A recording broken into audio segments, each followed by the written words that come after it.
What is going on, everybody? Today I'm going to show you how to replace the power steering rack, which also includes the inner tie rods.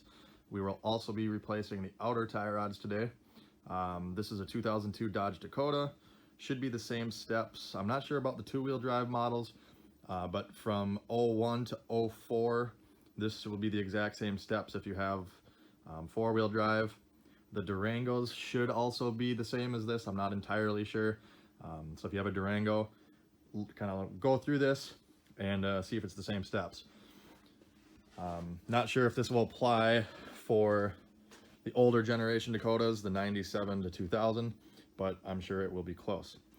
So the first step, obviously, I put a jack under the front cross member here, jacked up the truck, put jack stands under each of the A-arms.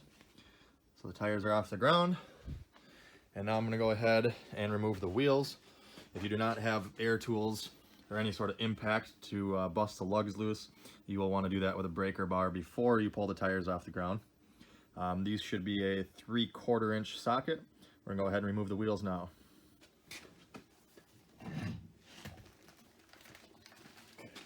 Alright, now that we have the wheels removed, we're going to remove the outer tie rod ends. The nuts should be a 21 millimeter. If for some reason the socket is just spinning in there, the whole stud is spinning and the nut's not loosening, you might have to heat up the nut, or you can try to hold this top part. As you can see, it's kind of a hex shape. You can maybe hold it with a vice grip or a socket or a wrench, and then try to loosen this with a wrench. But we're gonna go ahead and try it with the impact first.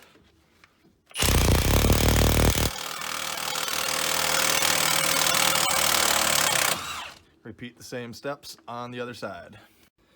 All right, now you'll want to take an authoritative hammer, such as me old Roughneck 4-pounder, Molnir Thor hammer. Give her a good schmuck right here. Do the same on the other side. If that's not working for whatever reason, you can try hitting the knuckle here repeatedly. That'll send a shock wave through the knuckle and hopefully bust whatever rust is loose around here. And then you can try to hit it from the top again. All right, so now we've popped the hood. I know this is kind of hard to see, so I'm gonna get underneath and point at it for you. But we need to remove the pinch bolt for the steering shaft. That should be a 13 millimeter. Just for the sake of seeing it, we're coming from the engine bay, but with the wheels removed, you should be able to come in through the driver's side wheel well. It is, where am I? Right here. This bolt right here. You might have to have somebody hold the steering wheel because it's going to want to turn when you try to loosen it. So we're going to remove that bolt all the way right now.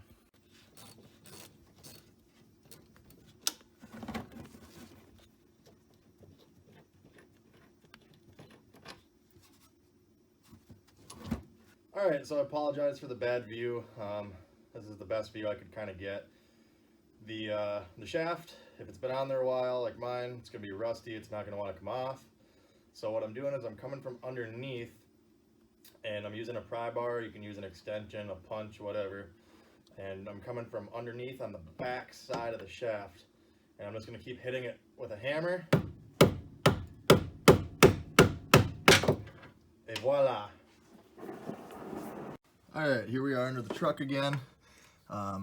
You can see there's one mounting nut there for the steering rack, and then another one over on the passenger side. Those are a 15 millimeter, or sorry, not 15, 15/16. If you don't have that, a 24 millimeter might work. The problem is you can't really get a wrench, or you can't get a socket on this one because the diff cover is in the way with the front diff. So you got to use a wrench instead of a socket.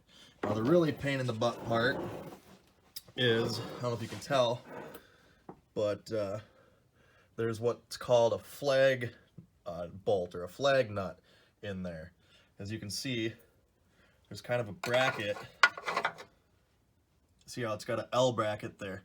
So when you loosen the nut on the back side, it's gonna spin all the way around. You can see this one over here is facing off to the right, and this one is facing off to the left. So I had to, you know, use the wrench to rotate the entire bolt all the way around before that flag caught on the cross member and I was able to crack it free. I was sitting here sweating my butt off.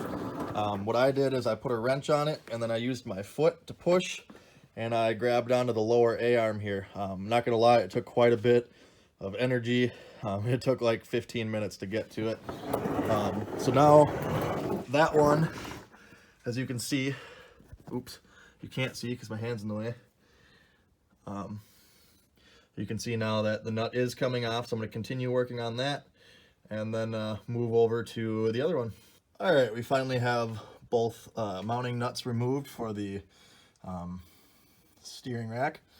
Now, you can see it moves around quite a bit. It's obviously loose now, but the bolts are still holding it in place. We're going to leave those in for now because we need to now remove, I know it's kind of hard to see, but those two lines right there, come on, right there. Those two lines going into the steering rack, they are at 18 millimeter right here, this guy and this guy. That's why we're gonna leave the bolts in so it holds it in place while we crack those loose. Here we are in the driver's steer fender area. And you can see this is a much better view of those two lines that are going into the steering rack. This is where I'm going to come from to loosen them up. Kamehameha! Ha! Alright, so I know it's kind of hard to see, but I got the wrench coming now from the top side. You can see it down here. That was what I had to do to get to the top line. What we're going to do here is we're just cracking them loose because using the wrench to get them all the way off would take forever just because you don't have much range of motion for the wrench. We're just cracking it loose, which I just did. And so now we're going to remove those two mounting bolts and let the steering rack come down so we can finish removing those lines.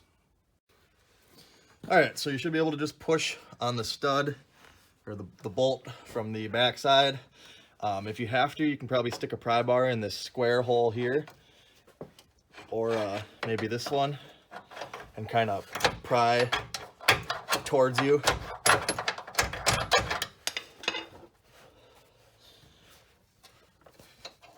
I don't make it super easy to get at, but we're getting there. It helps.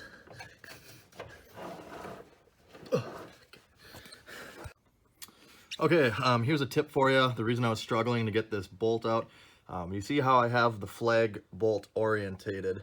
I actually had to, it was hitting, because it was bent outwards like that, it was actually hitting this. So what I did is I came like this with the pry bar and I bent this tab over a little bit.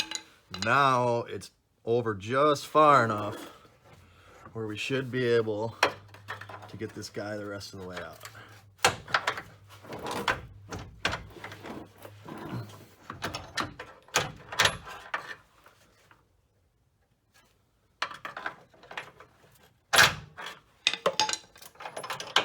Ta-da! All right, and then obviously repeat the same steps for the other one and support the steering rack with your hand. It helps to kind of jiggle the steering rack as you're pulling on the bolts. Now it shouldn't fall completely out because we still have the tie rod ends on it, but it will come down just a little bit. And right now we're hoping to get better access to those lines to finish removing those. Now, in addition to getting swole, using a 18mm stubby wrench is going to be very beneficial here. We can move this around quite a bit now, but the lines are kind of keeping us from going anywhere because they can obviously only reach so far. So the stubby wrench is going to give us a lot better access. We're not going to have to be swinging a huge wrench in here. And we're just going to finish removing both of these lines. Again, 18mm, lefty-loosey, righty-tighty. Now, as you can see, the lines are starting to leak. I got a drain pan down there. You don't have to have that, but it helps. Now you don't have to have a heater when it's 20 degrees, but it helps. All right, now that the line is backed all the way out, we can finish removing this. As you can see, it goes in there a ways. Let that hang down, and we'll repeat the same steps with the other line. Okay, get these out of the way. Now we should be able to fish this thing out now. As you can see, it's going to hit kind of the frame rail, so you're going to have to twist and turn and finagle, but what we're going to try to do is just pull it out straight out the driver's side. I'll let you know how that goes. All right, so we weren't able to get it out the driver's side because the bigger part of the rack is on that side, where the steering shaft hooks up and where the mounting bolt goes through was hitting the frame rail. So we're actually coming out the passenger side with it. Seems like it's gonna work, so let's try it.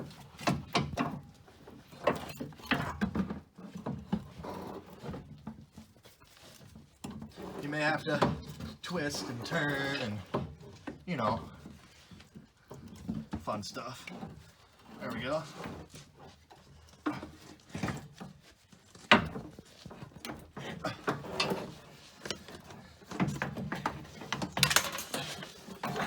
Get out! All right, so here's our new steering rack. What we have here is a premium remanufactured rack and pinion. Now, if you have a nicer vehicle, I'd probably get a new one, not a reman, but being that this thing isn't exactly the highest quality vehicle in the world, we're gonna be using this. They claim it's OE quality. I'll open up here. Always make sure your new part matches up with your old part. What we're looking for here is make sure the mounts are the same. Make sure that your where your steering shaft hooks up is the same. And right here, you should have new O-rings for your lines where they hook up right here. And it actually included cotter pins too. I'm gonna guess that's for the outer tie rod nuts. I don't know about the new ones yet. I did get new outer tie rods to put on this. I'm not going to bother trying to get the old ones off. This is kind of just a waste of time. I'm just going to throw new ones on so it's all fresh. Don't have to worry about it. I'm guessing if those do use cotter pins, they'll probably come with the new outer tie rod ends. As you saw when we took the older ones off, they were just nylon nuts. So we're going to get this unboxed, match it up, and go from there.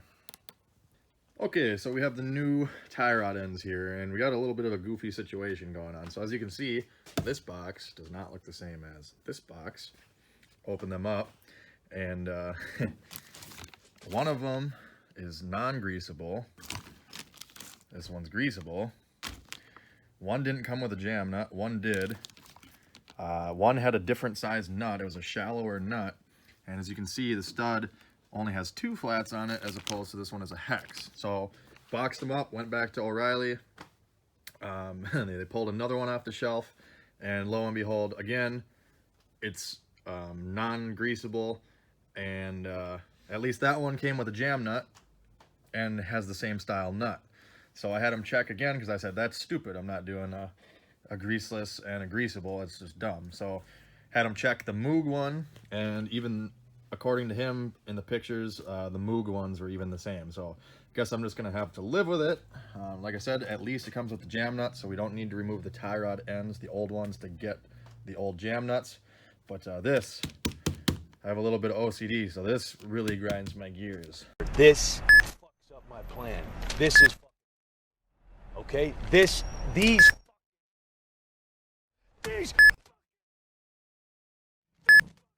problem, man. This is typical. So everything looks good with the new steering rack. Should on yours as well have a couple little plastic plugs in where the lines go. I'm gonna leave those in for now, just so there's no grease or grime or anything from the truck getting in those ports when we're trying to stuff this thing in. I'll pull those out after the fact. So right now, I'm gonna go ahead and install the new bushings that go here. Again, I'll put all these product links in the description if I can find them if you wish to purchase them online. Otherwise, your local auto parts store should have them. At this point, I think somebody has to be messing with me because I opened the Moog boxes. One's in a bag and one's not. What the heck? All right, so you'll notice the new bushings. They're kind of like mushroom shaped or whatever, T-shaped. So they're going to come in from the back side. So that these are going to be on the same side as this big old hex plug here. So if you got this part over to this way, they're going to go in like that. Obviously, these being rubber, they're kind of sticky. So I'm going to use a little bit of oil here that's spilled and just kind of lubricate these quick so they slide in a little better. If you have to use a hammer or something to persuade them in, you can. But we're going to try doing it by hand first.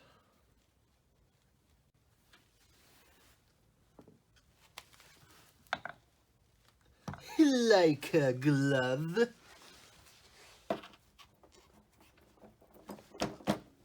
Alright, so on big rigs, your tie rod end is typically left-hand thread on the left side, right-hand thread on the right side, so you can't mess it up.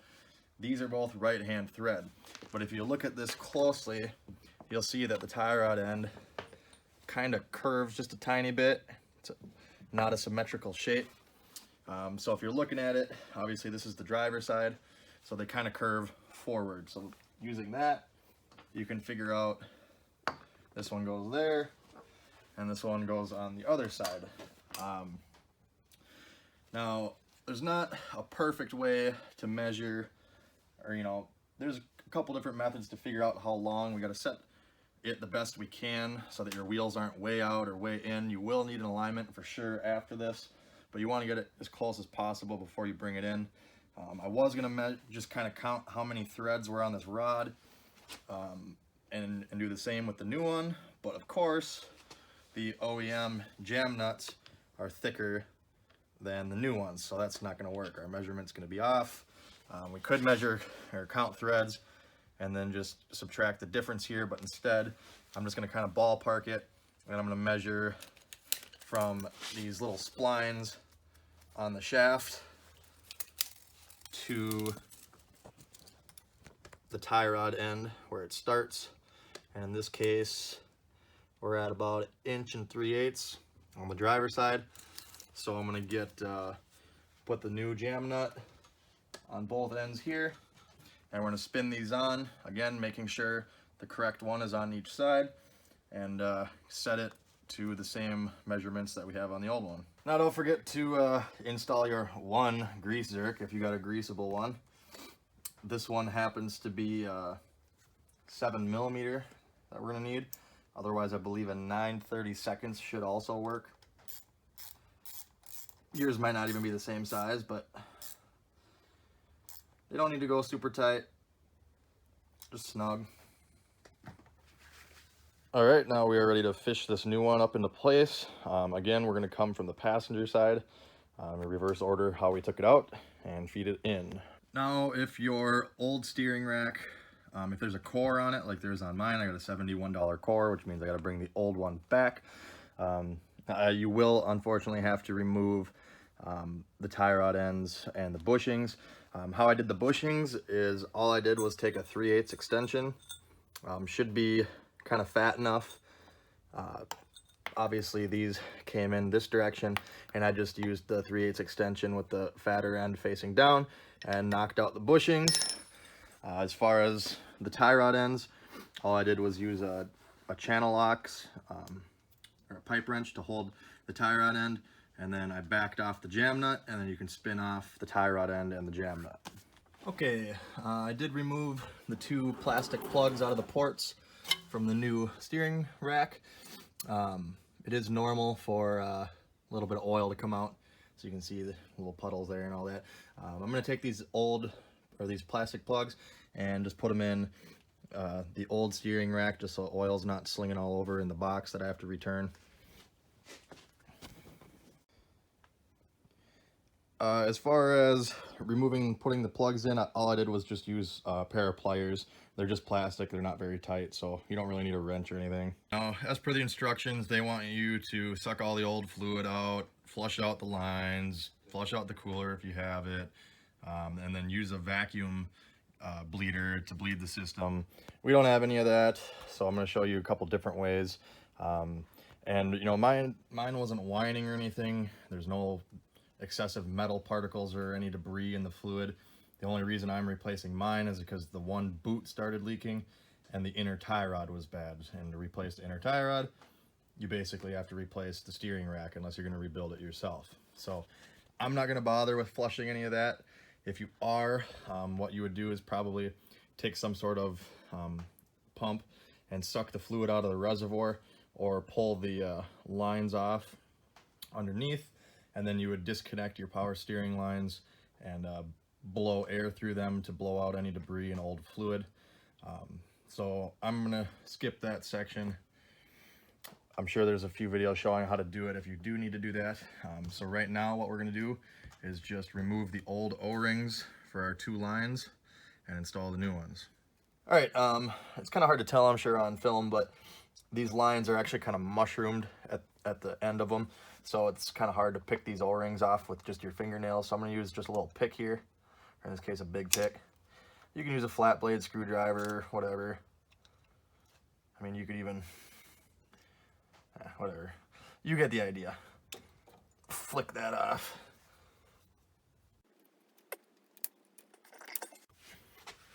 Now, I'm a little over meticulous sometimes, but I like to, you can see there's like old fluid on here. I like to get it and wipe it off, get any debris off there. You want to make sure that this is going to seal properly. So just kind of take a rag and get that all dry, get any dirt off of there. Got the new O-rings here. I usually just kind of rotate around to get them on.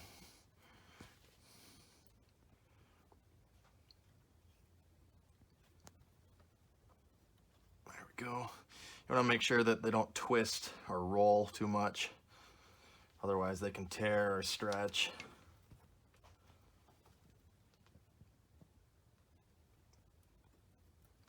All right, now we're ready to reinstall the lines. All right, so again, we haven't bolted up the rack yet. It's kind of just sitting in there so we can move it around. I started both lines, although they are both an 18mm wrench. One of the fittings is actually bigger. The bigger one should go on the bottom, I believe. Yep. So those are finger tight now. Definitely don't want to mess up the threads on that. If it's turning and then stops suddenly, like right away, you probably are starting to cross thread it. So back it out, adjust your line a bit, and tighten it up again. So we're gonna go ahead, use the stubby, get it, you know, pretty much tight, and then we'll bolt it up into place and finish snugging it up with the bigger wrench. All right, so now we're gonna go ahead and lift the steering rack up a little bit until we can see the holes line up, and put our bolts back in, again lining up the proper orientation with this hole that's cut.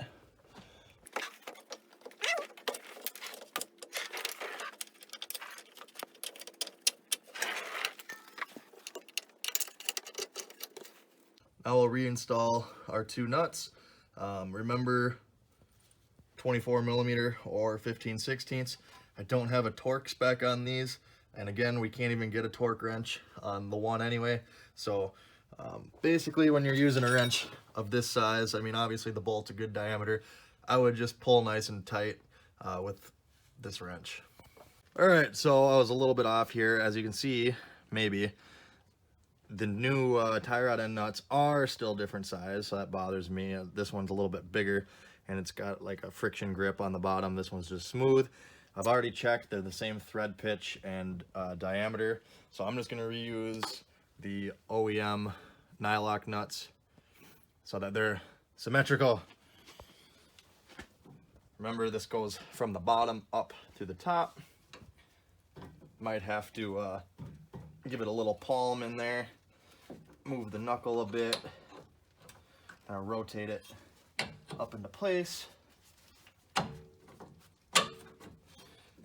Get it up there and start the nut.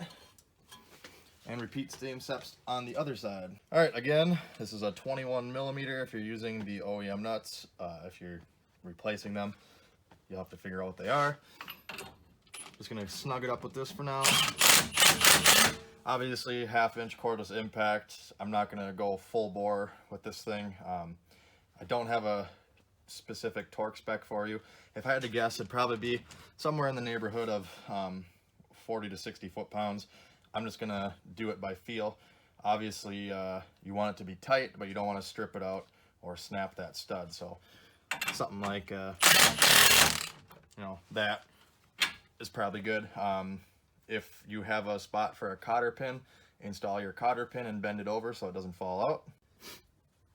Don't forget to snug up the 2 power steering lines going to the rack if you haven't already. I believe the instructions said to torque them to 20 foot-pounds. Obviously, it's kind of hard to torque something with a wrench unless you've got a crow's foot and a torque wrench, but just kind of use your best judgment. You'll kind of feel it tighten and bottom out, and then just give it a little extra oomph. You don't want to be reefing on it too hard with a big wrench, but definitely want it snug. Don't want it leaking or anything. So I've snugged those up, and now we're ready to reinstall the steer shaft. The shaft that's coming out of the new steering rack should have 2 flats on it, and then if you look at your steer shaft, there's also 2 flats. So you got to pay attention when you're taking this apart. My steering wheel was just slightly off to the right, so I centered the wheels here after I put the tie rods on, centered the rotors so they're facing straight, and then I hooked up the steer shaft and then went inside the truck and verified that the steering wheel is in fact just a little bit off to the right. So I'm going to tap the steer shaft back down onto the rack and reinstall that 13 millimeter bolt. I do not have a torque value for that bolt. Again, just kind of use a shorter 3/8 ratchet. Use your best judgment. You'll feel it snug up, and then just give it a little extra oomph. As you can see on the old rack here, there's not really any groove or anything for the bolt, but the flats on the collar don't go all the way down. So basically you just pound the steer shaft on until it hits this and stops, and then that's when you put your pinch bolt back in.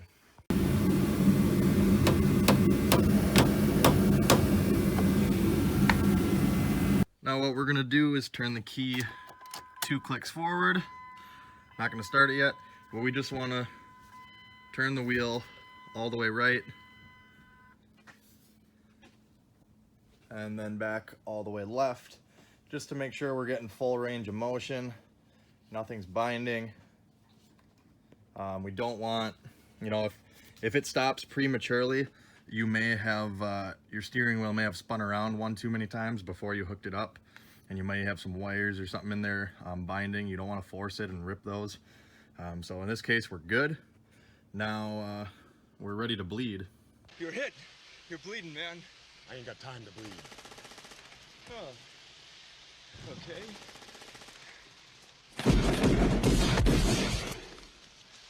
You got time to duck?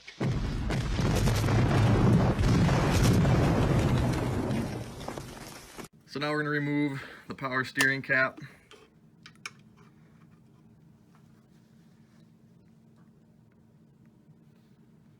It says use approved power steering fluid. The fluid that came out was red, so I'm going to guess that it's just going to use ATF +4. That's typically what Mopar uses for their steering fluid, their transmissions, their transfer case. So we're going to go ahead and top this off. We're going to fill it up like to the full mark, or the cold full mark. Not going to start the truck yet. We're just going to fill it up to there. Still have the truck off the ground, so there's no weight on the wheel, there's no friction from the tires. This is my bleeding procedure. I'm just going to work the wheel back and forth, all the way left, all the way right, after we top off the fluid, and that should bring up any air bubbles, and we'll go from there.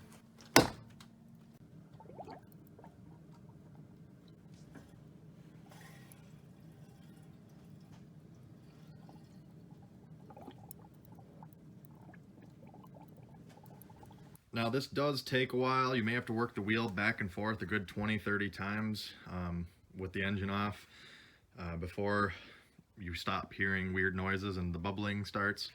But this is important. And if you put the vehicle down and there's weight on it, there's a good chance you might not ever get all the air out just because there's too much weight on it. This is the only good way I've seen that you for sure are going to get all that air out. So I've worked it back and forth quite a bit. Now we're going to go ahead and start it up. Again, there's still no wheels on, no weight on the vehicle. I'm going to go ahead and start it up.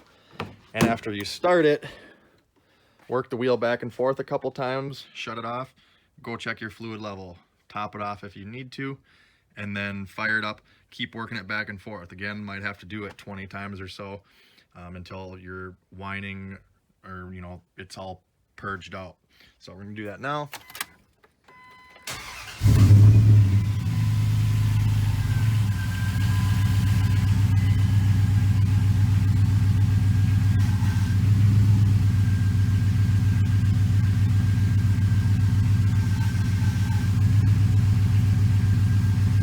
Alright, once you're fairly confident all the air has been bled out, make sure to shut the truck off, top it off to the cold full mark, and then reinstall your cap.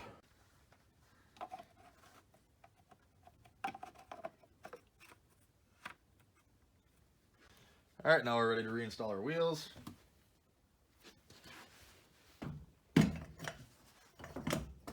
Hello? Maybe, if I can figure my life out.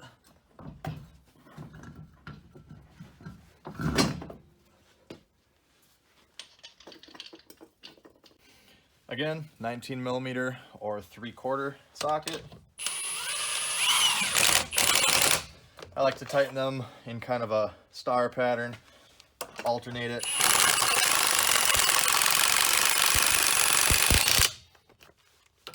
Alright, so if you want to try to set your toe a little bit better until you can get this thing in for an alignment, what you can do, what I typically do, it works pretty well, and once you get it off the stands, back the truck up a good 20 feet, pull it forward, do that a couple times so all the suspension and everything settles down to how it's going to ride. And then what you'll do is take a piece of tape, put it on the center of the tire. As I have mud flaps on, so it's got to be this level or lower, and then make a mark with a pen or permanent marker. Do the same on the other tire. Have somebody hold a tape measure. I usually don't go off the end of the tape measure just because it moves a little bit and it's inaccurate. I start at the 1 inch mark, have somebody hold it nice and firm, go on the other side, pull it nice and taut, and measure how far across it is. You want to have approximately a 1/16 of an inch, give or take, general rule of thumb, towed in at the front. So let's just say you got 60 inches in the back, you'd want 59 and 7/8 or 15/16 in the front. If it's the opposite direction, that would be considered towed out. So you want to adjust it so that you're just barely towed in a little bit. And then once you do that, to adjust it, we have it bolted up and everything. So all you got to do is rotate each individual tie rod end, and that will either lengthen or shorten it. Once you get to your desired spot, make sure to jam it down. In between adjustments, you will need to back it up and pull it forward again so everything can kind of settle in. So that's what I'm going to do now, and then going to get this in for a legitimate alignment next week. So if this video helped you out, make sure you hit that like button, subscribe for more videos like this, and check me out on Facebook at Tony the Truck Guy. Thanks for watching.